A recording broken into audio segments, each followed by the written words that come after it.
Ba-ba-ba, ba-ba-dee-bing-bing. Doo-ba-doo-boop-boop-boop-boo, ba-doo-ba-doo-boop-boo, ba-doo-ba-doo-boo. Hey everybody. Happy New Year. How you doing? Welcome back. It's been a while since I got on and was chatting with everyone, but con season was here, and of course, just the tail end of the year is always crazy. So here we are. We're in the new year. It's 2022. I'm gonna have to remember to start writing that on my checks and stuff. So anyway, how are you? Hopefully, you guys are still healthy and happy, and continue that way through the rest of the year. And hopefully, you're still playing lots of games. I know I broke out some new stuff over the holidays. Let's see, what did I break out? So I'm gonna pop over here and just check out comments because I think people are gonna start telling me how much what kind of things they've been playing. Oh, I see Colin is there and Dickie's there. How are you? Happy New Year. But yeah, no, I've just been playing. I just got Sleep Tight, which is a little card game, which is kind of cute. Tales of Barbaria, which I absolutely adored. Call to Adventure, which was a pretty interesting game. I love how you actually create the backstory of your character as you play, and you can kind of tell the story of them. I played a little Onitama and some Shobu. Dinosaur Island, the Roar and Write game. I thought that was kind of cool. Furnace, Lost Ruins of Arnak, Clank, bunch of favorites got to the table again so far this holiday season. So hopefully you also had a bunch of stuff that you have been playing. Oh my goodness, Brad's out here and Gene Schmiel. Holy cow! So Gene, by the way, one of my old bosses and employers back in the marketing days of my life. Good to see everybody. So yeah, this is going to be kind of a look back at 2021 as well as a peek forward into 2022. So stay tuned for some of those bits. Now, some of those you may have heard about, but of course there've been developments since. So let's dive right in, shall we? I see Michelle's out there. Hey, Michelle, Happy New Year. All right, well, let's see. Make sure I've got the right screen indicated here. Perfect. Okay, so the big news, of course, of this past year is we finally got back to some conventions. COVID has taken us out for, man, what, 2 years now? But towards the back end of 2021, we finally started being back together. Smirk and Dagger went to Gen Con. We went to Origins, and of course, we went to PAX Unplugged. All of those, I was actually pretty delighted and excited that that one, people were as respectful of all the COVID parameters that and protocols that have been put out. You didn't see a lot of like half mask wearing or other different things. I mean, in general, I saw people being as responsible as they possibly could be, and thank goodness, because I was convinced, I was going to get a breakthrough case between Gen Con and Origins and not even be even able to attend, which would have been devastating. But as it was, none of our team, or very few people that I even heard about at the con, took ill as a result, and I think it's probably because people were so careful. So thanks everyone for that. Yeah, while the convention attendance was all it was all pretty much half the amount of people who would normally attend. I have to say though, these sales were absolutely record shattering at all three of those shows. I think people are just happy to be back, happy to be together, and ready just to like grab some new games and bring them home. I know I was guilty of the same thing. Off hours. Between show opening and show closing, I was going to try to sneak out and grab a couple things myself, including picked up furnace that way.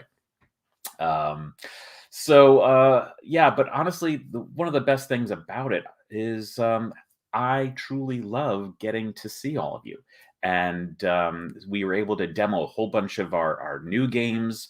We even, peeked at some of the latest and upcoming things with some of the press who stopped by our booths as well. So I'm going to do that today and show you a little bit of what I shared with them. Obviously, this year, one of the big things that we really were able to showcase and sell like crazy was the Night Cage. And it's no surprise, it is just an amazing game. And it has continued to just do what meteoric. We were sold out of the game on its first printing before it even showed up on the shores. And then we sold out the second run before they hit the warehouse, and now we're on the third run, which we printed like way more than I've ever printed on a game. So it should actually hold us for a wee bit. But what's been great is a lot of people have gotten their games. Certainly the Kickstarter was now a while back, and those games delivered to all the backers in August. They got to play and share them with loved ones, and shared with us all kinds of like great images that they took. A lot of them, of course, over Halloween, because it is such a spooky game. But even through the holidays, this shot I just loved. A fan sent it to us right under the Christmas tree with the candles and everything else. It was just amazing to see everyone really enjoying it. And of course, people really did start playing with candlelight and with the spooky music, the 50-minute composition that we created. And quite honestly, if you have not done that, I'm going to hold this up on the screen for a minute. I think if you use your phone, you can actually snap this QR code and be taken right to the soundtrack. And it's a beautiful 50-minute soundtrack that we composed that overlays onto the game. So if you haven't had the opportunity to download it, take this opportunity now. Dickie says he's still only beaten the Night Cage twice. Well, I don't know how many times you played, but yeah, it's a hard game. And is one of some of those games, did you play on advanced with some of the new monsters? Because I happen to really enjoy a lot of those new monsters as well. So Timothy joins us, says, can't wait for the spill. Ooh, we're going to be talking about that in a minute. Saw that at PAX Philadelphia and played a demo. Oh, well, I'm so glad you did. And Dickie says he played about 20 times. Well, wow, that's surprising. My guess is that you have to start thinking about either being a little bit farther apart at the beginning of the game, a little bit closer together towards the end, so you don't run out of tiles. I see Wyatt's out there. Hey, Wyatt, Happy New Year. Of course, Wyatt was with us for some of the fun this year, as she always is. So let's talk about, our next thing in the lineup here. So again, the Night Cage, here it is, a shot at Barnes & Noble, but it did finally get to retailers and has been doing swift sales there as well.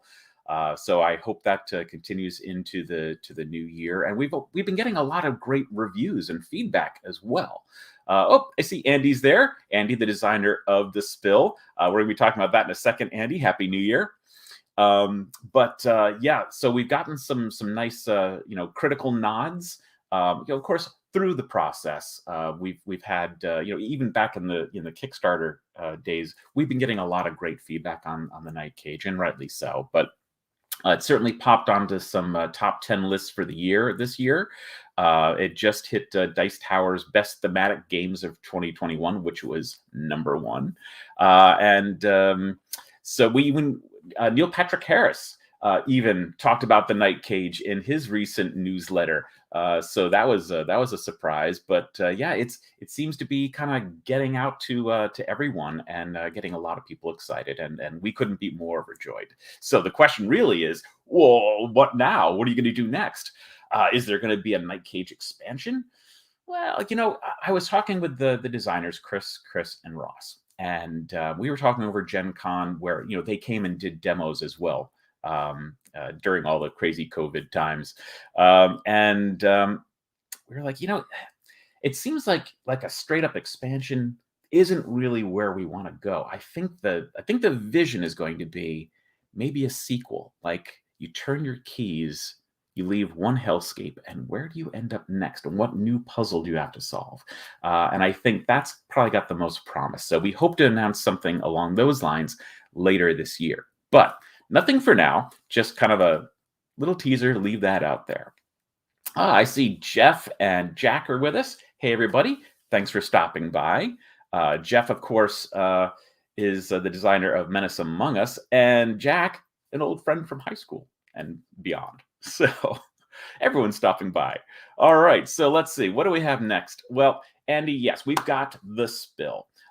So we had a great Kickstarter this summer. It went through kind of the Gen Con and Origins period where we are getting late backers involved. We've just really closed down that the late pledges at this point. But the game is on press. The mechanicals are out. And, a lot of the work now has been, how do we take it all the way to final and make sure all the pieces are right. So that's been a lot of the kind of production challenges as we've moved forward. But the game, if you had not heard about it, this is a really intense cooperative game about an oil rig in trouble in the middle of the ocean, and it's pouring out oil into the waters, threatening the sea life. So you're just sailing the perimeter, trying to contain the oil, remove what oil you can, and save the sea life.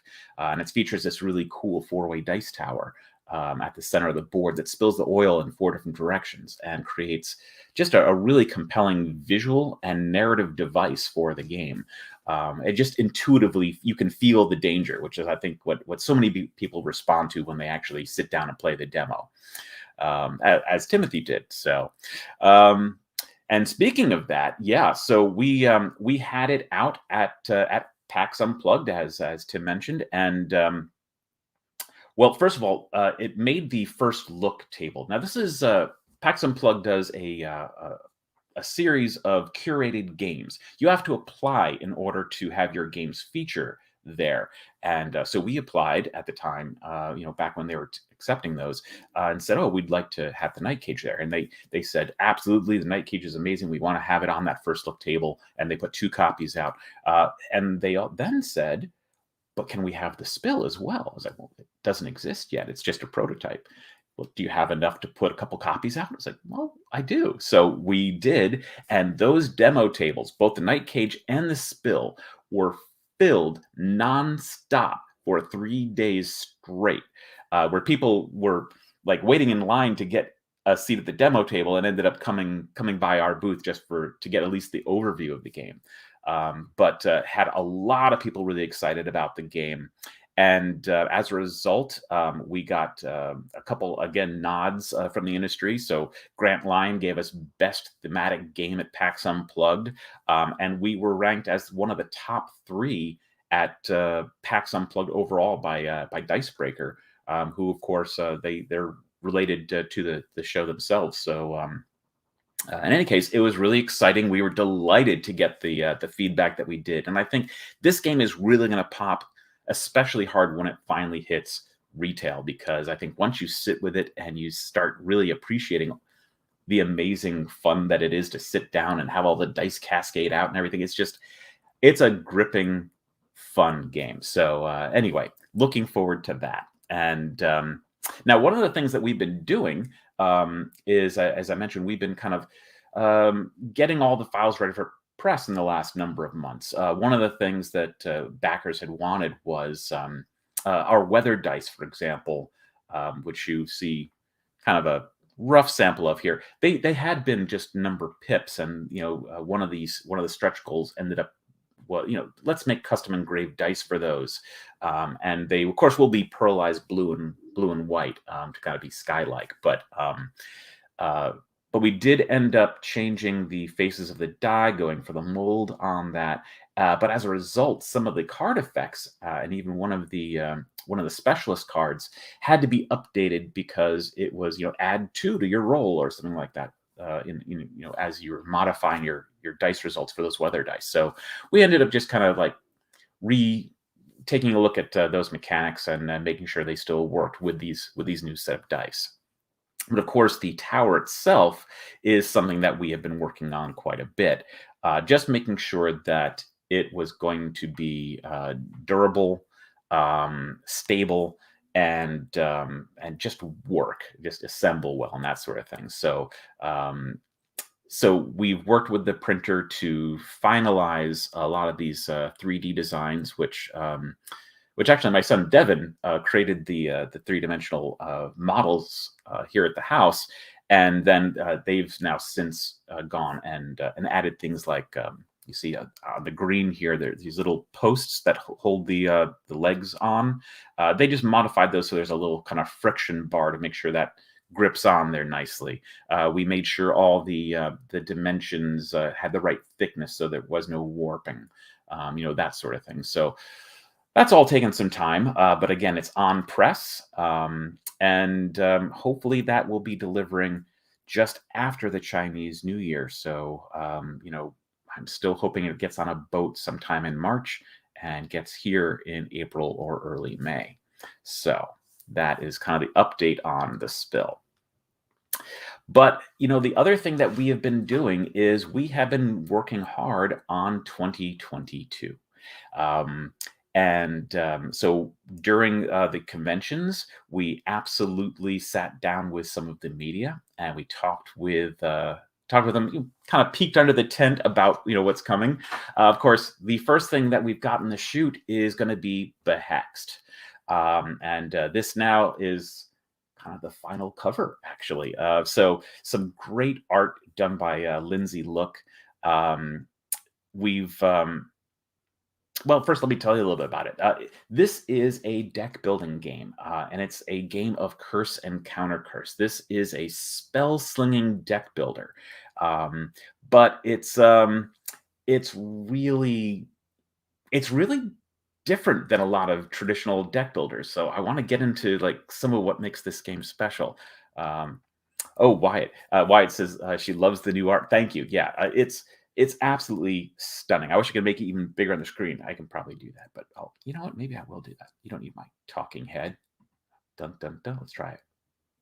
Yeah, it's a little bit better. Okay, so in any case, here we go. So here are some of the cards and art. In this case, you're all asymmetric battle mages, and you are throwing a curse out at someone that you're hexing them, and there is a token that flies out and then targets them. And when you're the intended target, you've got to play a card to deflect that away from yourself. So it's almost like the Room of Requirement in Harry Potter, where they're slinging spells and deflecting them back and forth. And then finally, they're going to land and hit someone. And that's when points are exchanged. But of course, all the interesting parts of the gameplay are these cards that you play, these spell cards that not only pass this hex, but change the nature of the hex in some way, sometimes temporarily, sometimes permanently. And again, here are some of the great battle mages that we've created art for. Again, Lindsay Look, she's done some Magic the Gathering art and a bunch of other really amazing things. But just, the quality and detail here is just amazing. And of course, all of these reflect their very asymmetric abilities. So the Ember Mage dead center here, specialized in burning cards from your deck to get to the meat of the deck, where kind of holding that dagger aloft, Seether is all about aggro damage, and the Dream Augur just above that is all about drawing cards, and Vitae is all about life gain, and then just above Vitae, we've got Ink, which is all about transformational magic, where you're going to be able to copy different things, either from someone else's pool of cards or from the center unsummoned cards. So lots of really interesting things. And this is generally how the kind of the game works out. There's this summoning wheel at the center of these 4 decks of cards, and those are the cards you can actually buy and start putting into your starting deck. So everyone starts with a 10-card starting deck, 7 of which are common to like all the mages, but 3 specialized in the type of magic that your mage is really all about, that certain discipline. Um, but when you do end up going and conjuring new cards, um, let's say I wanted to go ahead and buy the demand and put that in my deck. Well, as you can see, the cost is 2 for the conjure cost. Now, maybe I've got a hand of 4 cards. My draw fire has got a conjuring power of 0. The spike I can't use till the end of the round, so I've got really 2 that I can use, which is just enough actually to buy that demand. Or let's say I only want to discard one of those cards, I can sacrifice a willpower as well. And that's kind of the important thing here. As you're buying new cards, you're temporarily weakening yourself, because in this game, not only are the cards your resource and your attack, they're also your only defense on those incoming hexes. So you're sacrificing those, sometimes multiples, to buy the new and more interesting and more powerful cards. And that creates an interesting balance. One, of course, the other things that happens is that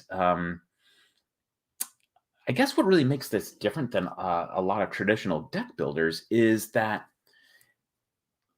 it's not really just a resource building engine, where I'm trying to get more building power or more life or whatever.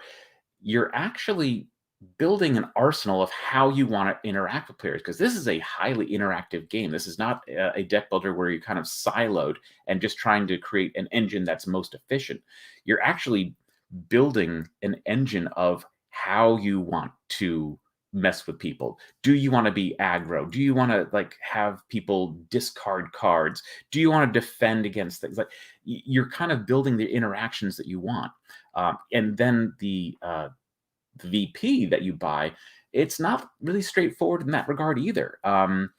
VP in this is really a counterweight for taking on more dangerous spells, spells that are either very chaotic, that couldn't come back to haunt you, or quite honestly are going to negatively impact you during the game. So like poison here is a charm that goes into play immediately when you have it in your hand. And as soon as that hex targets you, you're going to lose a willpower, which is terrible.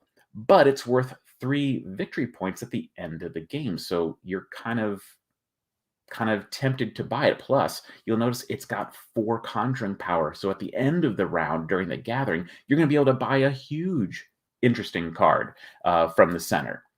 Whereas here is, the Roram is a great card to have, but it costs a lot to bring it into your hand, and it's only going to benefit you by adding to your conjuring with 1 point. In any case, there's a lot of really interesting decisions to make, and of course, when you buy a card, one of the best things I love about it is you are not just waiting for those cards to cycle back. They go into your hand immediately. So you can like buy a card and then immediately play it. And that sets really interesting scenarios where your best move may be right out there and you just have to sacrifice something to get it. Um, so this is a game, obviously it was built on Hexed, which was a game I first came out with in 2003. But my team members, Melody and Greg and Jonathan, came back with a really modernized version that included all this deck building and strategic play, which absolutely transformed the game. So we're not calling it Hex. We're not calling it an expansion or a re-envisioning. It's really it's its own game. I mean, people who love Hex will see the DNA, but you will note that it's a very different experience. So in any case, we've got that to look forward to. Now, the game also comes with 4 mastery packs, and these mastery packs actually end up building the game over time, introducing more complicated concepts and mechanics to the game, so that once you start sight reading a lot of the cards, you end up being able to add more and more nuances. And all those occur inside the box. I see Eric's out there. Hey, Eric, how are you? And let's see. Dickie says 18 years on Hexed, still a regular. Oh, that's great. I'm delighted it's still on your table. Yes, and you will note that while that feels very party style, this feels very strategic. It's a little bit more thinky than it is high spirited. Tim, you got a great question. Any plans for a Tower of Madness expansion? Ooh, well, you know what? Not in an official capacity, but I will be announcing a little bit later. We are going to be doing, along with a podcast, a special set of promo items. So that is kind of I'm going to leave the details for a bit, but there is going to be a little news on Tower of Madness. There will be some new investigators and locations, but stay tuned for that announcement once we're ready to go. All right, so let's see, what else can we talk about here? Oh, well, of course, what I didn't mention was, so when is Behexed coming? Well, right now it is tentatively set for a Kickstarter on February 15th. Don't hold me to it, but I'm pretty sure that is when we are going to go. Right now, I'm just waiting to make sure I can get prototypes back into content providers and reviewers' hands so we can get those videos that we'll need for that Kickstarter. And of course, we're running out of time, so I'm really hoping that's happened. They're actually with my printer right now, but we're just hoping we can get them back in time. So news on that as we continue. But now we've got one more kind of fun thing to talk about, and this is a kind of a bit of exciting new news. We have a new game on the docket, which is not going to go to Kickstarter. It's going to go direct to retail, and it's just adorable. This is Boop. Boop was designed by Scott Brady. And if you know Scott, he recently did Hues and Cues for the Op, which is an amazing game. If you haven't tried that game, you definitely should. But as cute and as adorable as this game looks from this initial cover, this is not final, but leaning towards it. This is actually a deceptively strategic game. In fact, quite honestly, it could have been Shobu 2. That's how thinky it really is. It's made for two clever cats. And of course, I mean that somewhat literally. In this game, the playing pieces are in fact cats. So here are just some like rough designs that we are starting to work on and play with. They're pretty adorable. Of course, they're kitten figures and cat figures. And that's because you end up playing on top of a bed. The whole point of this game is that you are cats jumping onto a bed and then bouncing other kittens off the bed. So now these kittens I have on this little hand sample here are not actually the real cats. I just picked them up at a hobby store. But we are going to have like the bottom of the box be the kind of the bed frame and actually have a quilted blanket as the playing surface for the game. So it'll lay on top of the box, so it'll look like a bed on your table. And of course, the cats are these figures that jump on the board. Now, the object is just to get these kind of three kittens in a row. That sounds simple enough. And once you do that, you can graduate them into a cat. They come off the board, and now you've got a cat in your pool of cats. And to win, you're trying to make a row of 3 adult cats. Again, all sounds simple enough, except it is it is anything but. So the reason for that is that as cats jump onto the bed, they push out like a ripple on a pond all the cats around it. So if you can see this kind of setup over here, if I was to put another gray kitten between the two cats over on that side, it's going to bump those gray cats, one right off the bed and the other one down towards the orange cat. And so it's like herding cats. trying to get them to line up. So instead, you're trying to like kind of push them together by bouncing them down one on the row of the bed, or maybe trying to like bounce them in between two cats you might have set up, um, because of course you can't bounce more than one cat. So here, these two orange cats, I could actually place an orange cat in that third position, and that would be a way to graduate a cat because I can't bounce those two in a row. Also, once you graduate into adult cats, a little kitten can't bounce an adult cat, though adults can bounce each other. So it gives you a lot of really interesting strategy decisions to make. It plays in about 20 to 30 minutes. It's absolutely adorable on the table, and it is surprisingly, um, chin scratchy. You're really trying to figure out how to get all the pieces to work the way you want them to work. Um, we had this out on the table at PAX Unplugged. We were showing the media, and of course, everyone was just like, I have to touch, right? uh, the theme itself, of course, very compelling, but the gameplay is what really surprised everyone. And again, like I said, this could have been Shobu 2. Scott pitched it to me as a game called Gekatai, and it had a very much like a Shobu look. But this game, the theme put it over the top for me, and I think that is going to be the way that people really get excited for it and really get into it and surprise themselves. Like maybe they're not really even into abstract strategy games, and yet they're going to love this one because one, it's adorable.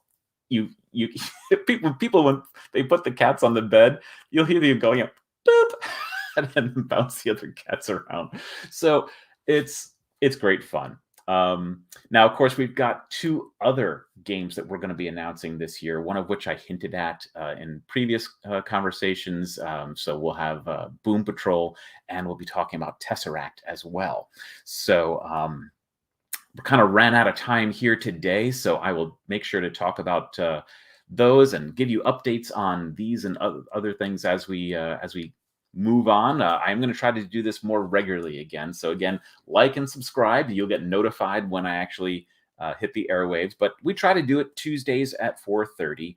And again, apologies for not keeping up with that through the convention and holiday season. But I'm kind of committed to now redo that for at least the next 6 months until we get to the next convention season.